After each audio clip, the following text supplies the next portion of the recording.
qui nous transporte encore dans les parvis de Dieu, qui nous donne de nous reposer dans sa présence. Il mérite notre adoration.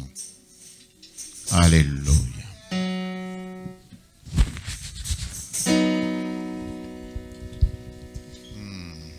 Je t'aime, tu le sais. Je te porte dans mon cœur. Et mon cœur bouillonne d'amour pour toi.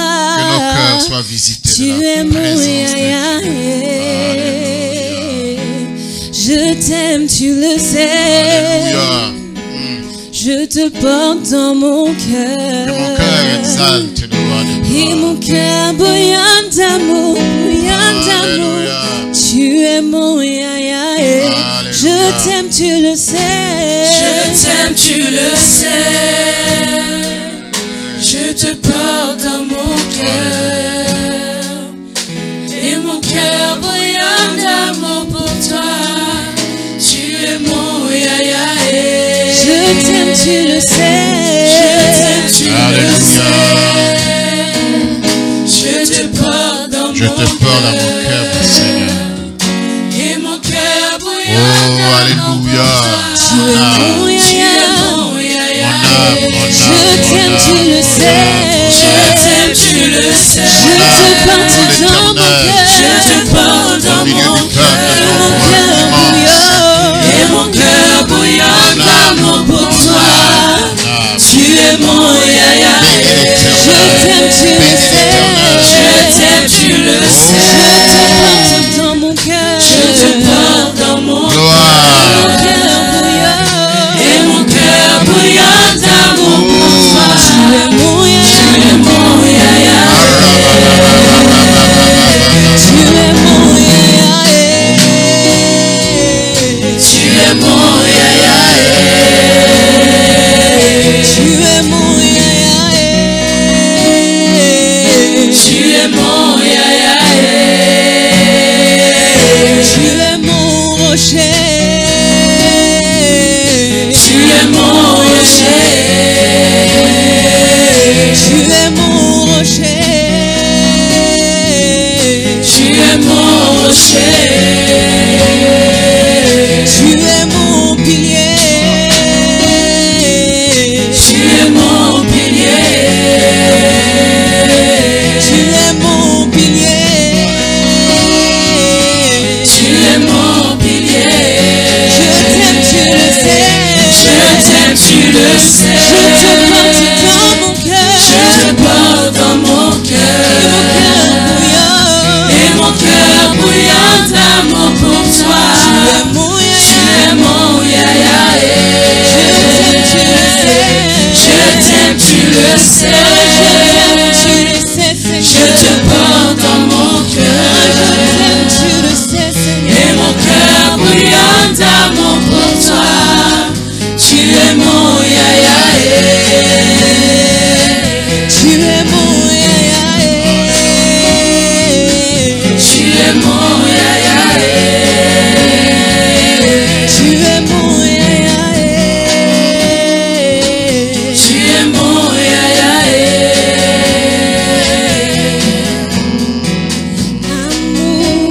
Amoureuse, je suis amoureuse de Jésus. Amoureuse, je suis amoureuse de Jésus. Amoureuse de Jésus. C'est l'heure où les vrais adorateurs adorent le Père en esprit et en vérité. Le roi de toute la terre, la joie des êtres célestes. Nous rendons la gloire à l'Éternel notre Dieu. Nous rendons la gloire au Père. Nous lui disons merci. Nous lui disons louange. Que son nom soit béni. Bien-aimés, soyez salués. Ce soir, soyez bénis, soyez salués dans la faveur et dans la grâce de Dieu. C'est toujours une joie pour nous de nous retrouver dans la présence de Dieu, dans la parole glorieuse, dans la parole qui nous libère, qui nous sanctifie, qui nous éclaire, qui nous donne la force, la vision qui nous révèle notre vocation, qui nous révèle notre identité, qui nous révèle nos capacités, qui nous amène en hauteur et qui fait de nous des partenaires de Dieu. Donc, nous bénissons le Seigneur de nous prendre avec lui, de nous amener avec lui, de faire de nous ses disciples, de faire de nous ses serviteurs. C'est pourquoi le thème que nous partageons maintenant, c'est le disciple engagé. Dans notre livre L'essentiel de base biblique, vous trouvez à la page 32 ou à l'étude 32, ce thème qui est grandir en tant que disciple, grandir dans la voie de Dieu en tant que disciple, parce que nous sommes appelés à suivre le Seigneur après que nous étions loin de lui et qu'il nous a appelés. Nous sommes maintenant devenus disciples du Seigneur. Et donc, nous devons apprendre à grandir en le suivant, à grandir dans sa volonté. C'est donc le but de cette étude. Ainsi donc, mercredi passé, nous avons vu comment reconnaître un disciple. En quoi un disciple se distingue-t-il des autres suiveurs? Et donc, dans cette étude, nous avons appris que le disciple engagé, c'est celui qui est vraiment dans l'intimité avec le Seigneur. Ça, c'était le premier point. Après, nous avons vu que le disciple engagé, c'est celui qui est vraiment disposé à écouter régulièrement et profondément le Seigneur. Nous avons aussi vu que nous reconnaissons le disciple engagé par les aptitudes, par des aspects, par la nature même du maître qui vient s'incruster dans la personne du disciple. Et donc, par ces trois éléments, déjà, nous pouvons reconnaître si nous-mêmes nous sommes disciples, ou alors si nous avons en face de nous une personne ou des personnes qui soient aussi disciples du Seigneur. Aujourd'hui, nous allons poursuivre cette étude.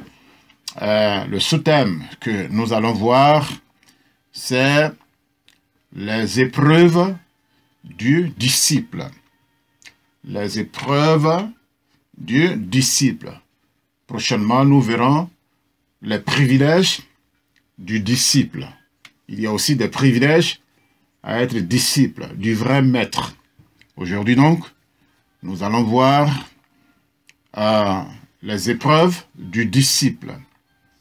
Qu'est-ce qu'on appelle les épreuves? Les épreuves peuvent être des difficultés liées à notre mission, liées à notre vie, liées à notre domaine spécifique.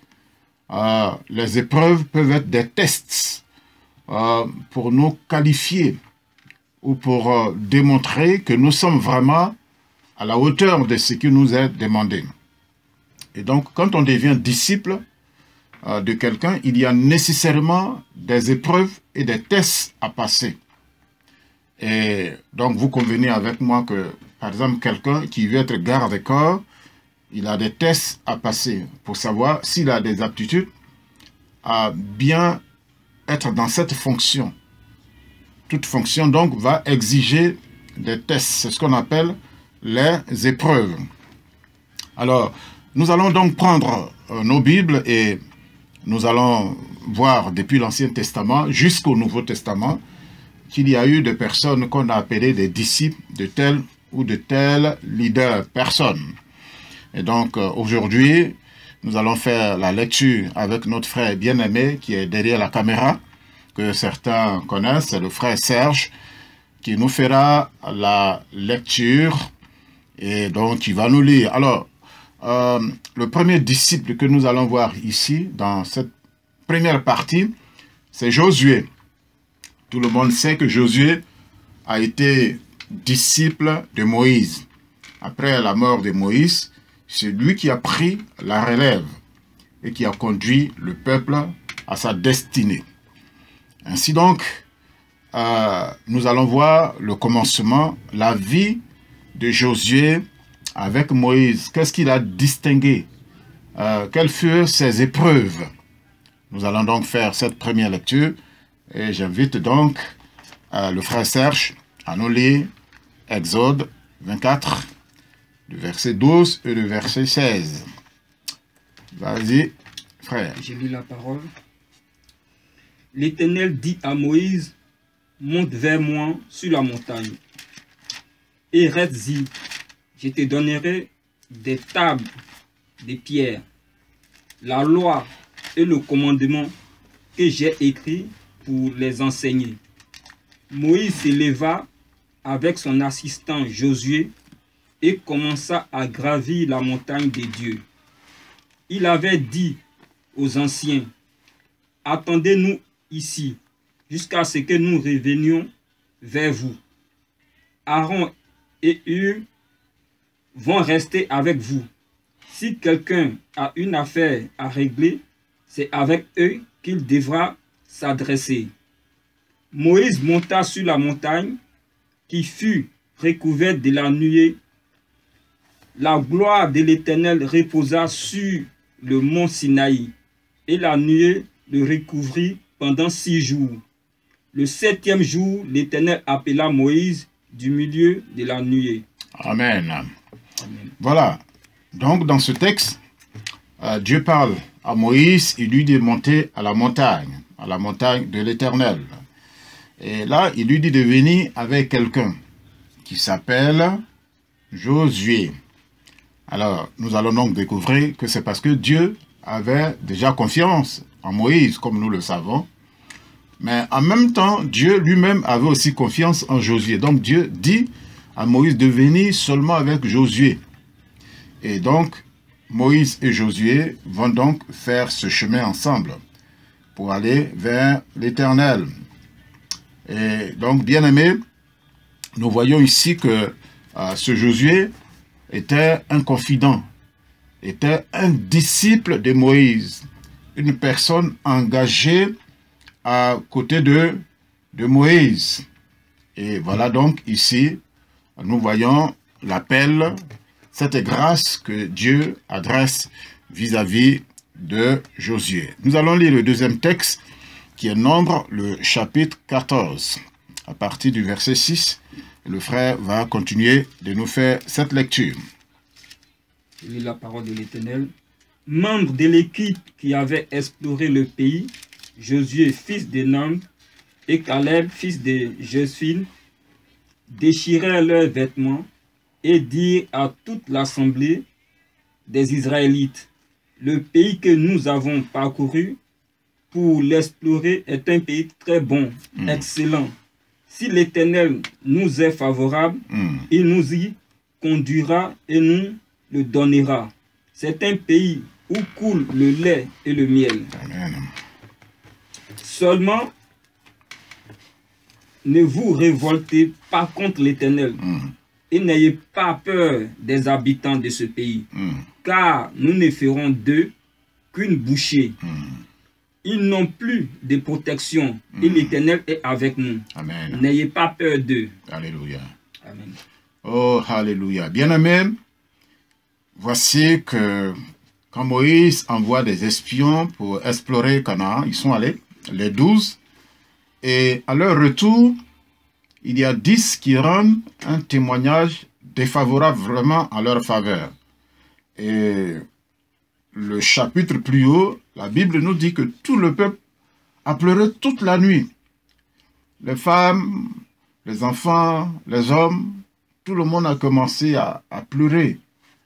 Parce qu'on leur a décrit un pays horrible, un pays où il y a des géants, où à leurs yeux il n'était que des sauterelles. Alors tout le monde était abattu, ils ont pleuré toute la nuit. Et il a fallu que Josué et Caleb prennent la parole pour calmer le peuple, pour dire que si Dieu est avec eux, et comme Dieu sera avec eux, ces gens-là seront battus. Ils ont apporté un autre témoignage. Et donc le disciple, c'est quelqu'un qui rentre dans la possibilité de victoire, dans la possibilité de conquête, de la vision de celui qui le suit. Moïse était visionnaire, Dieu lui-même est le Dieu de gloire, le Dieu de la vision. Il fallait donc que ces disciples, ceux qui ont intégré la vision de Dieu, aient un autre langage. Et donc, Josué et Caleb ont eu un langage différent. Ils ont donc réconforté le peuple, et à partir de ce moment-là, le peuple s'est levé pour aller à la conquête de sa victoire. Là, c'était donc pour eux, pour ces disciples-là, un temps de test. Ce qui est arrivé, quand Moïse les envoie, c'était en fait leur donner un test. Ils devaient passer ce test. Dieu avait voulu qu'il en soit ainsi. Et donc, le disciple engagé passera forcément par le test. Est-ce qu'il réussira? Est-ce qu'il échouera? Ils sont allés, ils sont revenus. 10 avaient échoué et 2 avaient passé le test avec succès, par la foi. Ils ont déclaré que eux seraient vainqueurs, là où tout le reste faisait pleurer le peuple. Et malheureusement, il y a des chrétiens comme ça qui font pleurer les autres par leur langage, par leurs attitudes. Tout ce qu'ils disent, c'est pour décourager, c'est pour affaiblir. Mais les chrétiens qui sont passés par des textes, qui sont eux-mêmes passés par des épreuves, par des situations, par la parole, par l'instruction, et qui connaissent leur Dieu, ceux-là ont un autre langage. J'espère bien que tu fais partie de ces chrétiens-là qui ont passé le texte avec succès, qui ont été secoués, tu as appris, qui sont restés solides et assis et qui peuvent désormais être une bénédiction, une source de bénédiction pour les autres. Donc, le disciple engagé et l'épreuve et les épreuves. Que Dieu nous bénisse. Nous allons continuer, nous allons voir une autre personne qui a été disciple d'un autre maître. Et là, cette fois-ci, nous sommes avec l'histoire de Élie et de Élisée. Élie a été un grand serviteur de Dieu, avec des miracles, avec des prodiges, avec des résurrections. Et puis Dieu lui a dit que bientôt tu seras enlevé. Tu vas choisir quelqu'un d'autre qui viendrait après toi pour continuer le ministère. C'est ainsi que Élisée a été appelé à marcher avec Élie. Lecture bien-aimée. Élie partit de là et il trouva Élisée, le fils de Shaphat, en train de labourer. Il y avait devant lui 12 paires de bœufs, et lui-même se tenait près de la 12e. Élie s'approcha de lui et jeta son manteau sur lui. Élisée, abandonnant ses bœufs, et courut après Élie. Il lui dit, « Laisse-moi embrasser mon père et ma mère, et je te suivrai. » Amen. Élie lui répondit, « Vas-y et reviens. Pense en effet à ce que je t'ai fait. » Après s'être éloigné d'Élie, Élisée prit une paire de bœufs qu'il offrit en sacrifice. Amen. Avec le bois de leur attelage, il fit cuire leur viande et la donna à manger au peuple. Alléluia. Puis il se leva, suivit Élie et fut à son service. Alléluia. Bien-aimé, voici quelqu'un qui avait de l'avenir, un entrepreneur. Il avait des bœufs, il avait des champs, héritier certainement. Il avait tous les biens, il ne manquait de rien. Dans son champ, en train de labourer avec ses pères des bœufs. Là, nous sommes dans 1 Roi, le chapitre 19. Et puis, l'homme de Dieu vient vers lui, le prophète de Dieu vient vers lui. Le prophète d'Israël vient vers lui. Il a certainement reconnu. Et l'homme de Dieu lui parle et lui lance son manteau dessus. Et il a tout de suite compris que là, c'était un appel. Il discute, tu me suivras. Et l'homme lui dit, laisse-moi aller dire au revoir à mes pères, à ma mère, à mon père, à mes frères et sœurs, et je viendrai te suivre. Et l'homme de Dieu lui dit, va, fais comme tu l'as dit. Effectivement, il a fait comme il a dit, il a offert une paire de bœufs en sacrifice, il a dit au revoir à ses parents, il a dit que l'appel de Dieu, l'appel d'Israël était tombé sur lui, et puis il s'est engagé avec Dieu. Là, c'était un test. Recevoir le manteau du prophète. Repartir chez soi et dire aux parents, désormais, je vais changer de vie. Il y a le ciel qui m'appelle. C'est un test parce que cet homme-là, visiblement, ne manquait de rien. Les gens disent souvent, oh, ceux qui suivent Dieu, ce sont les pauvres. Ce sont les gens qui n'ont rien à faire. Mais ici, depuis l'Ancien Testament, déjà nous voyons qu'il y avait des gens qui étaient assis, qui avaient leur entreprise comme Élisée, qui avaient des serviteurs. Et puis la grâce de Dieu peut tomber sur n'importe qui selon la grâce de Dieu. Alors il n'a pas discuté, il est revenu. C'était pour lui un test.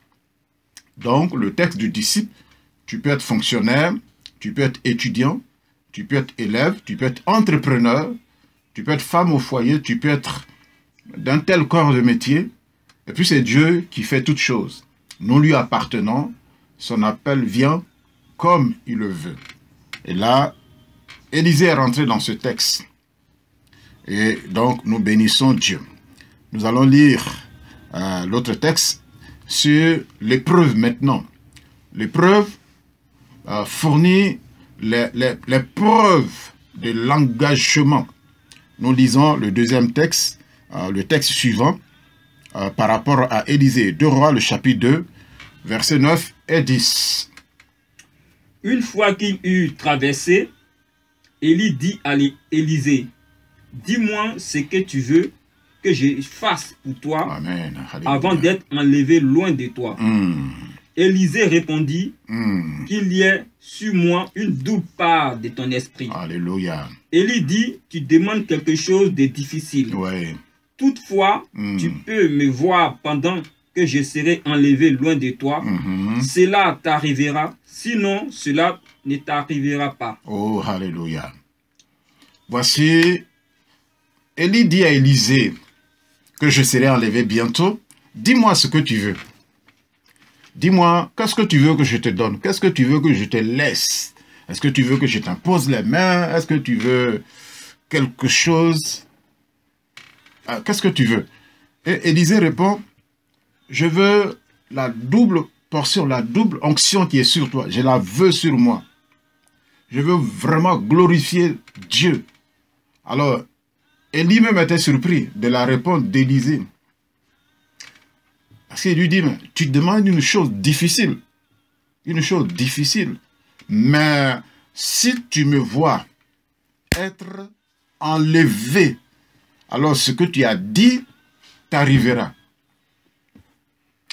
Et donc, Élisée devait donc passer le texte, d'être vigilant, d'être attentif, d'avoir ses regards sur Élie, le maître. Il devait donc le suivre de près partout où il allait.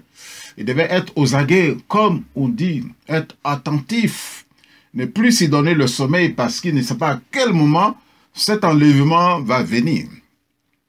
Et plus tard, l'enlèvement est arrivé, il a été pris.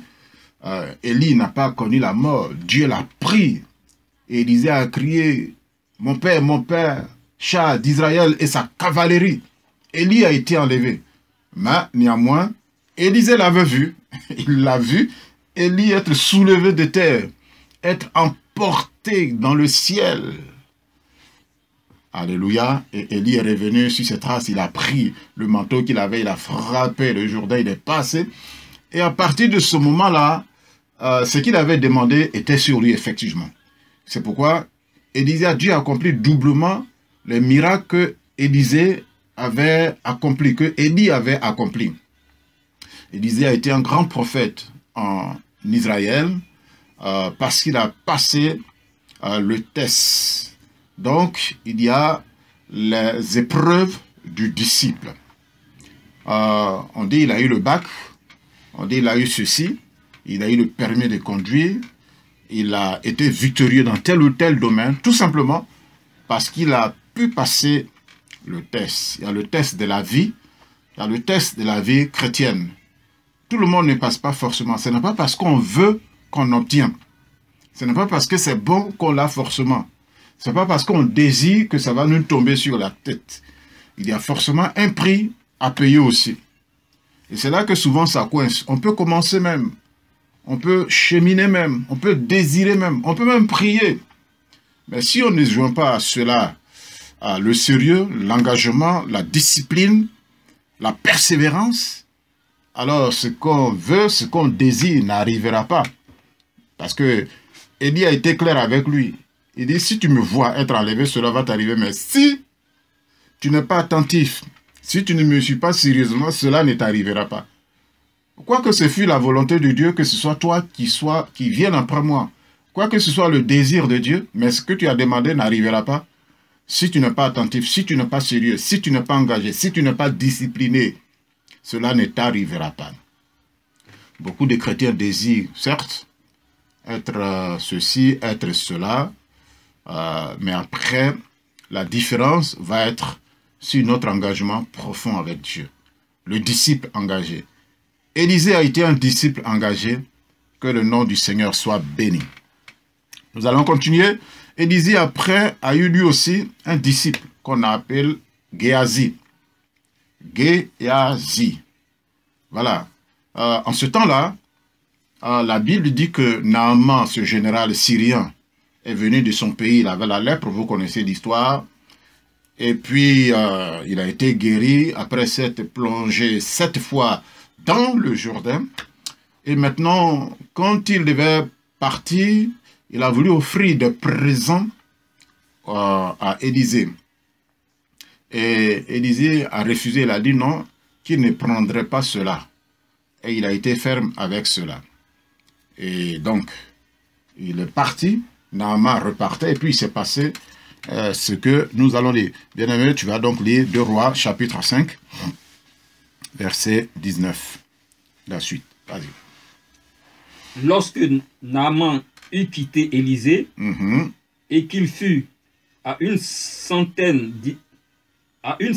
distance, Géasi, le serviteur d'Élisée, l'homme de Dieu, s'est dit en lui-même, mon maître a ménagé Naaman, ce Syrien, en n'acceptant pas de prendre ce qu'il avait apporté. L'Éternel est vivant. Je vais courir derrière lui et j'obtiendrai quelque chose de sa part. C'est ça. Géasi courut donc derrière Naaman. Le voyant courir derrière lui, Naaman s'empressa de descendre de son char pour aller à sa rencontre. Tout à fait. Et demanda, est-ce que tout va bien? Il répondit, tout va bien, mon maître. M'envoie te dire, 2 jeunes gens de la région montagneuse d'Éphraïm, des membres de la communauté des prophètes, viennent d'arriver chez moi. Donne-moi pour eux, je t'en prie, 30 kilos d'argent, 30 kilos d'argent et 2 habits de réchange. Naaman dit, accepte de prendre 60 kilos. Il insista et mit 60 kilos d'argent dans 2 sacs. Lui donna 2 habits de réchange et les fit porter devant Géasi par 2 de ses serviteurs. Arrivé à la colline, Géasi les prit de leurs mains et les déposa chez lui. Puis il renvoya ses hommes qui partirent. Il alla ensuite se présenter à son seigneur. C'est ça. Élisée lui demanda, d'où viens-tu, Géasi? Il répondit, ton serviteur n'est parti nulle part. Mais Élisée lui dit, mon esprit non plus n'était pas parti. Lorsque cet homme a quitté son char pour venir à ta rencontre. C'est ça. Est-ce le moment de prendre de l'argent pour acheter des habits, des oliviers, des vignes, des brebis, des bœufs? Pas du tout. Des serviteurs et des servantes? Pas du tout. La lèpre de Naaman va s'attacher à toi, à ta descendance, pour toujours. Oh là. Géasi quitta Élisée, oh là là, atteint d'une lèpre blanche, oh là, comme la neige. Oh, alléluia. Alors, bien-aimés, nous arrivons là et nous découvrons malheureusement pour Géasi. La Bible dit qu'il était serviteur d'Élisée. Il était auprès d'Élisée, nuit et jour, il était là, il écoutait, il voyait les gens venir. Comment Élisée faisait le ministère? Quand Élisée se déplace, il est là, il servait Élisée. Donc on va dire qu'il était aussi disciple d'Élisée. Là, Naaman est arrivé, cet homme avait tous ses biens, qui a tenté de dire merci à Élisée en offrant ce qu'il avait à offrir. Élisée a refusé. Il n'a pas voulu prendre cela. Il n'était pas un homme cupide. Et quand il part, nous venons donc de voir, le serviteur Géasi court après le char de Naaman. L'autre, le voyant venir, s'arrête. Qu'est-ce qu'il y a? Tout va bien? Oui. Mon maître m'envoie. Il était en train de mentir en plus. Mon maître m'envoie. Il y a des fils de prophètes qui sont arrivés depuis leur site. Ils sont venus nous voir. Mon maître m'envoie venir te demander ceci et cela. Ah oui. Donc, Naaman va le servir avec 2 de ses serviteurs, porter 2 sacs remplis d'argent et de biens et tout ça. Ils font chemin. Et puis, arrivé là-bas en ville, Géasi dit, bon, vous allez retourner. Il fait déposer les choses chez lui. Et puis, il s'essuie la bouche, les mains. Là, il rentre tout sérieux devant le maître. Il a fait comme s'il venait de faire un petit tour là, pour se détendre les muscles, les jambes. Il arrive. Mais l'Esprit de Dieu qui était en Élisée l'avait vu. Il le voyait comme sur une image. Il le voyait. L'Esprit de Dieu en lui avait déjà montré tout ce que Géasi était en train de faire. Et quand il vient, aussitôt, d'où viens-tu? Non, je ne viens, ton serviteur n'était pas là. Il dit, mon esprit te voyait. Lorsque cet homme est descendu pour venir te donner ce que tu as. Alors, la lèpre de Naaman, la lèpre qui était partie là, qui avait disparu du Jourdain, cette lèpre va venir sur toi. Et aussitôt, Géasi, serviteur d'Élisée, est devenu lépreux. Tout simplement par esprit de cupidité. Il est devenu lépreux. Une triste histoire. Donc, bien-aimé, l'épreuve du disciple, c'est de chercher à rester dans l'esprit du maître. Le maître n'est pas cupide, ne sois pas timide. Le maître n'est pas furieux, ne sois pas furieux. Le maître n'aime pas ceci, n'aime pas cela. Le maître aime ceci, aime ceci. Mais Élisée était en droit de recevoir les présents de Naaman, surtout que ce n'est pas lui qui a demandé. C'est Naaman même qui propose pour dire merci. Donc Élisée pouvait prendre, mais il a dit non. Alors, notre pauvre Géasi, par cupidité, a perdu sa gloire, a perdu sa renommée. Pour dire à ce stade de notre enseignement que nous devons vraiment faire attention. Quand nous suivons le Maître, qui est Jésus, nous devons faire attention à nos vies. Aujourd'hui, il y a l'esprit de cupidité ambiante qui est comme en train d'envahir même l'Église de Dieu. Certains hommes de Dieu, on peut quitter la voie de Dieu pour être plus passionnés pour les biens de ce monde. De sorte qu'on peut même changer le message de la prospérité, et puis obliger, comme les gens, à devenir forcément riches. Les séminaires pour devenir prospères. Si tu n'es pas riche, si tu n'es pas prospère, c'est que Dieu n'est pas avec toi. Ce n'est pas un enseignement biblique. Quoique, la prospérité même a sa place. Si elle a sa place, il faut qu'elle soit dans sa place. Pas déborder au-delà du ministère du salut. Ce qui est le plus important, c'est d'abord le salut. Bien de serviteurs le disent souvent. Voilà, bien de serviteurs le disent souvent. Et nous bénissons Dieu. Mais il peut malheureusement arriver que beaucoup sortent du cadre, ou certains sortent du cadre pour montrer que la richesse de ce monde soit en avant par rapport au salut, ou à l'hommage même à rendre à Dieu. Et cet homme en a fait les frais. Parce qu'il était cupide. Il en a fait les frais. Alors nous aimons d'abord le Seigneur. Travaillons de nos mains. Marchons avec nos pieds. Réfléchissons. Sans corrompre. Sans mentir. Parce qu'il avait menti. Et la lèpre s'est attachée à lui. Le texte du disciple. L'épreuve du disciple. Que Dieu nous bénisse.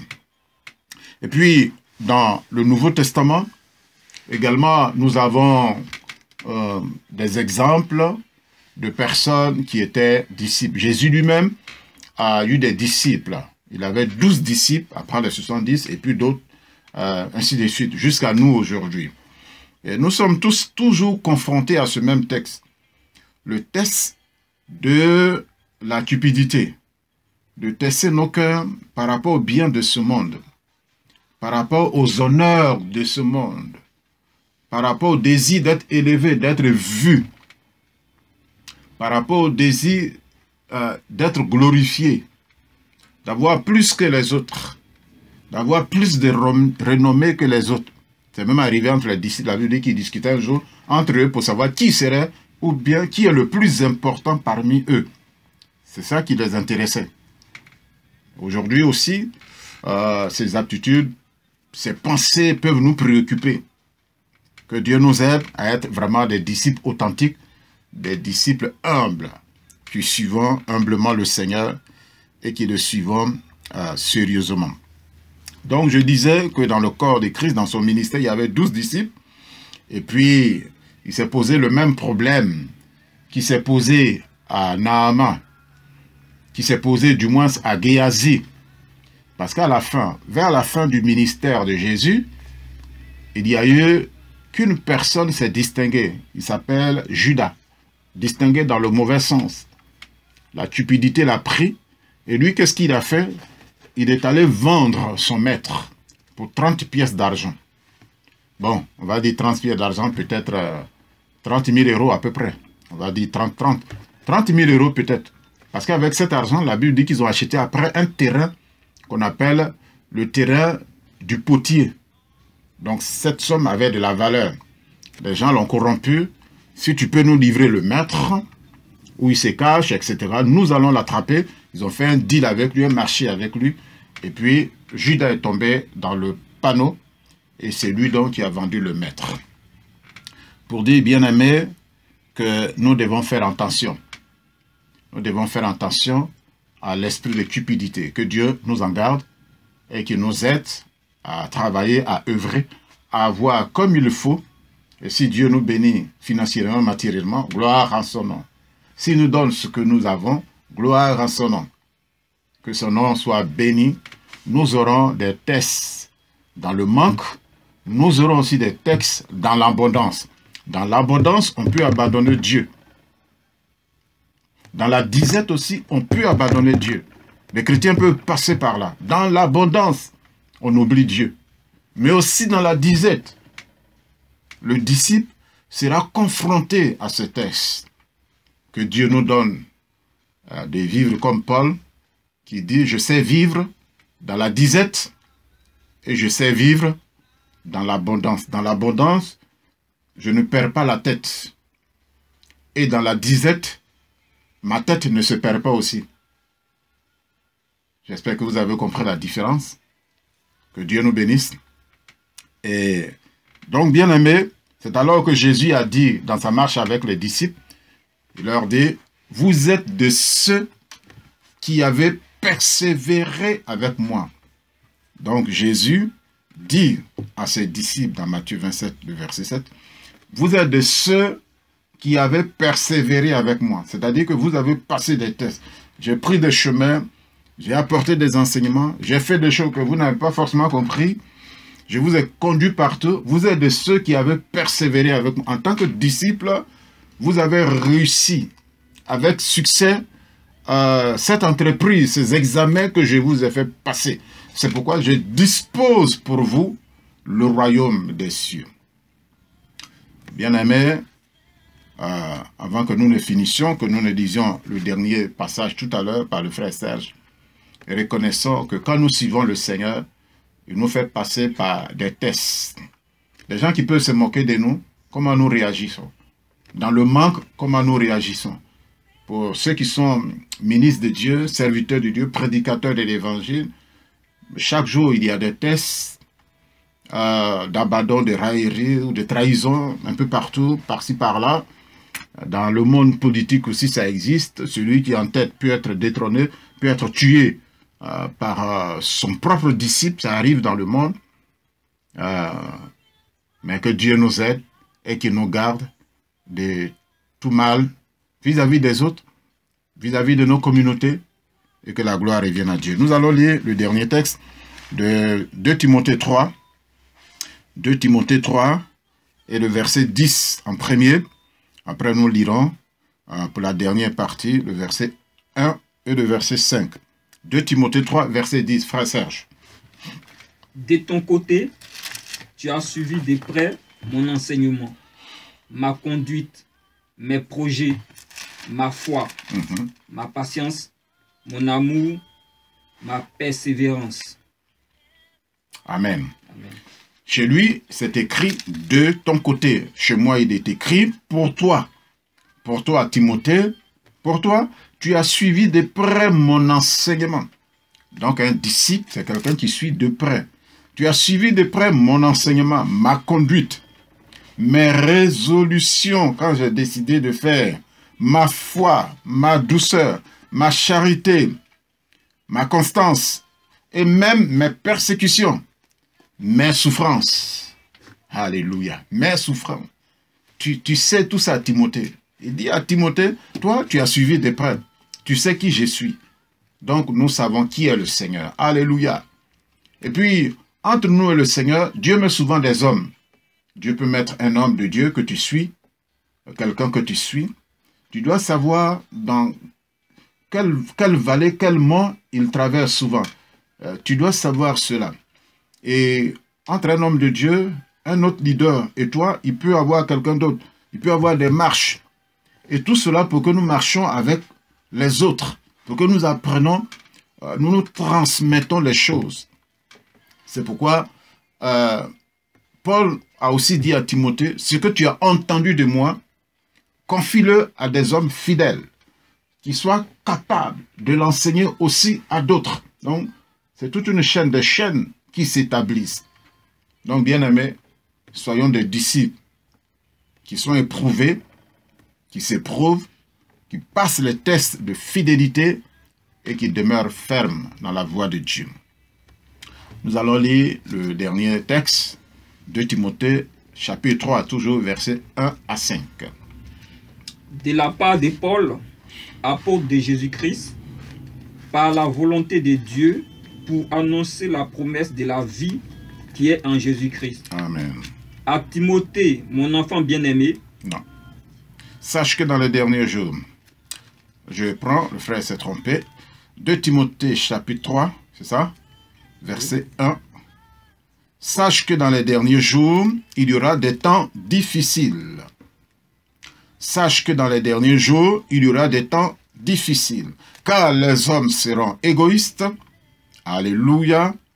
Car les hommes seront égoïstes, amis de l'argent, fanfarons, hautains, blasphémateurs, rebelles à leurs parents, ingrats, irréligieux, insensibles, déloyaux, calomniateurs, intempérants, cruels, ennemis de gens de bien, traîtres, emportés, enflés d'orgueil, aimant le plaisir plus que Dieu, ayant l'apparence de la piété, mais régnant ce qui fait la force. Éloigne-toi de ces hommes-là. Voilà Paul qui dit que dans les derniers temps, il y aurait des temps difficiles. Quand il parle de temps difficiles, il ne parle pas du fait qu'il y aurait du chômage, des maladies ici, mais il parle de la nature humaine. Il ne dit pas qu'il y aura corona, qu'il y aura la peste, qu'il y aura le typhus, qu'il y aura ces choses-là, des tremblements de terre, il ne parle pas de ça, qu'il y aura des volcans, qu'il y aura des inondations, non. Quand il parle de temps difficiles, il parle au niveau spirituel. Et qu'est-ce qu'il met en avant? Il dit que les hommes seront égoïstes, amis de l'argent. Amis de l'argent, comme on l'a vu avec le cas de Géasi, et comme on l'a vu avec le cas de Judas.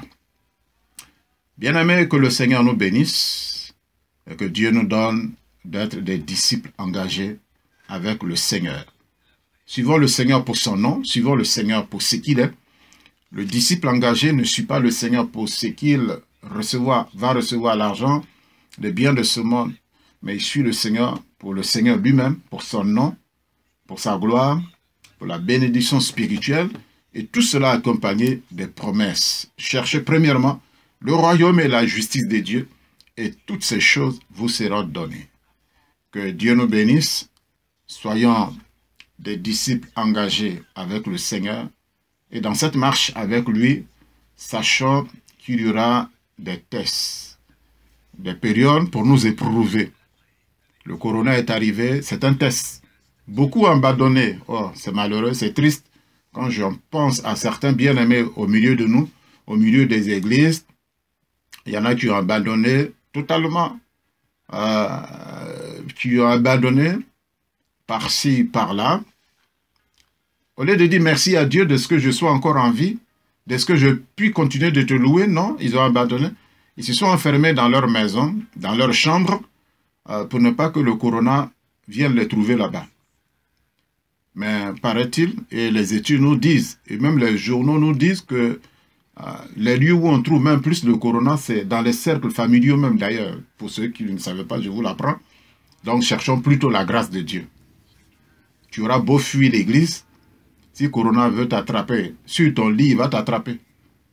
Voilà, il va t'attraper. Il n'y a pas de ça, il n'y a pas de souci. Il faut compter sur la grâce de Dieu. Donc, ce n'est pas la peine de fuir Dieu. Confie-toi à Dieu, parce que lui, il voit tous les microbes. Et lui, il peut les neutraliser. Que le sang de Jésus soit avec toi, que le sang de Jésus soit avec nous, que la grâce de Dieu soit avec nous, et que celui qui était mort spirituellement soit visité, soit réveillé, soit renouvelé, et que nous devenions des disciples authentiques qui ne vendons pas le maître pour 30 pièces d'argent, pour nos honneurs et pour nos gloires. Que Dieu nous bénisse et que sa gloire soit sur nous. Et à lui toute la gloire. Merci Seigneur de bénir ton peuple, de bénir quelqu'un qui a écouté ce message. Bénis, bénis, fortifie, renouvelle, et que nous soyons vraiment des disciples qui passons les différents tests, les différentes épreuves, afin qu'un jour tu puisses nous dire, viens, entre dans le repos de ton maître, bon serviteur, fidèle serviteur de l'Éternel. Que ton nom soit béni, Papa. Au nom de Jésus, nous avons prié. Amen. Soyez bénis. Que Dieu soit avec nous. Et à la prochaine.